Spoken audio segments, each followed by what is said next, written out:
Some people fear the Jinx buff will mean going back to the times when you lose a tower if you recall against her in lane. Yeah, that's true, ggEtJinxed. If you recall against new Jinx and she has a few items, you'll lose your tower. That's correct. So I suggest you beat her in lane first.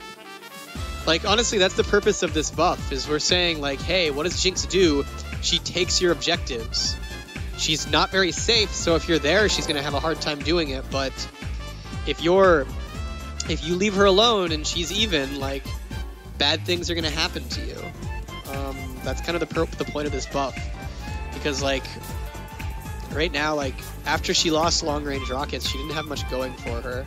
In terms of, like, you compare the other hypercarries, it's like Vayne turns on and really fast, and she's reliable late game, so is Tristana.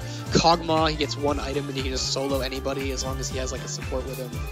So we're looking at Jinx and we're saying, like, what's something that she can do that, like, says, like, hey, if you're Jinx and you're winning, there's actually a payoff here. This actually makes you dangerous earlier in the game.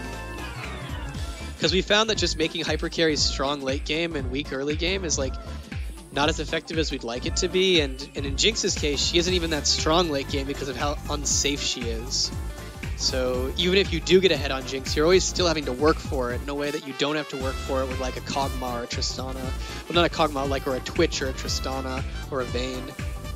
So we were hoping to give Jinx something else that she can, like, be like, okay, this is why Jinx is dangerous in the average game, and it's because if you leave her alone, she'll take your objectives, and so you have to pay attention to her. We'll see, though. Maybe it's a terrible idea. Suyan, what I mean by solo anyone, yes, solo anyone as long as he has support with him, lol. What I mean is Kog'Maw, like, gets one item and he hits the I can kill anybody threshold, which you'd expect to be, like, later for a lot of hyper carries, or carries in general, but, like, Kog'Maw, like, hits, it's like, guy gets a freaking recurve bow and he's like, yo, dog, I'm really, really dangerous now. It's like, what?